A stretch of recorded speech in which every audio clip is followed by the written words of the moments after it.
Hi, my name is Alyssa Escalante and I'll be doing a tutorial on the Korg Volca bass today. The Volca bass is it is produced from a Japanese tech company and it was released in April of 2013.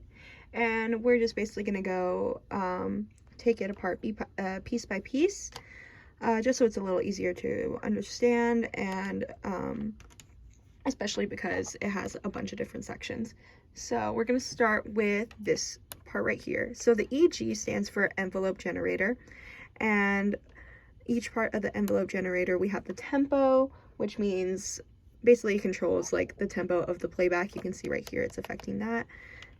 Turn it this way if you want it faster, or you can turn it this way if you want like a slower tempo for the envelope generator. The attack is the speed of the rise of the note.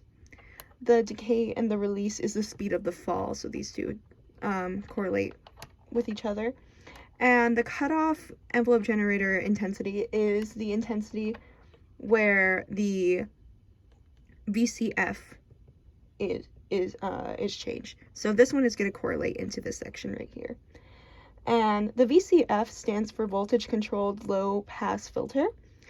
And as for the sections in this one, we have the cutoff right here, this big knob right here. And if you turn it to the left, it will create a darker sort of sound. And if you turn it to the right, it will create a brighter sort of sound. So that's how that is affected. And we have also the peak right here. The peak, if you turn this more to the right, it will emphasize more of the harmonic components of the synthesizer, and if you turn it more to the left, then it's not going to emphasize them as much. And then we also have the octave knob right here, and this is basically going to just affect which octave these notes are being played in. So if you want a lower octave, you would turn it this way, and if you want a higher one, you want to turn it this way.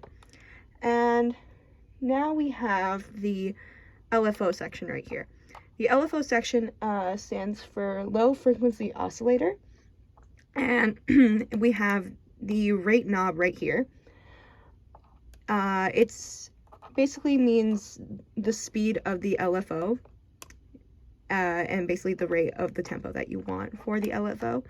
And the INT stands for intensity, so it is going to affect the intensity and the depth of the low frequency oscillator.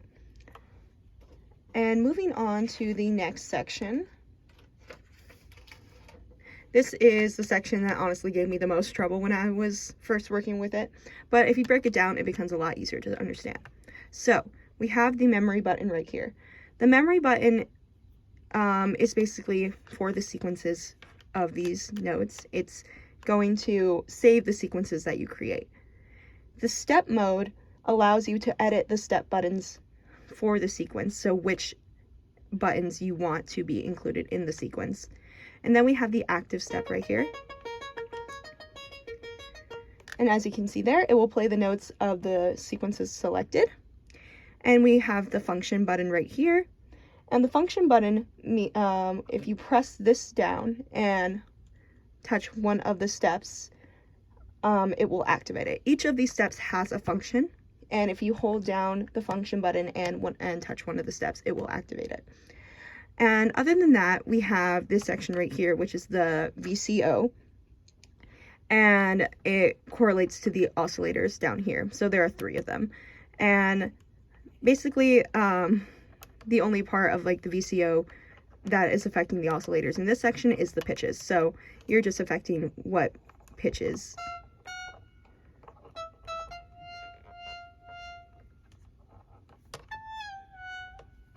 So basically you're just affecting the individual pitches of the individual oscillators, so each 3 of them.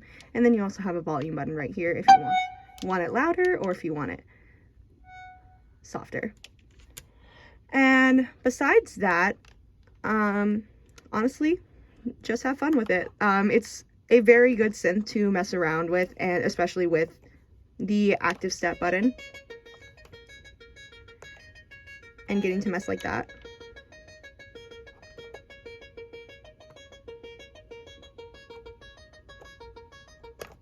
It's a very good synth for you to just play around and have your own whim with it.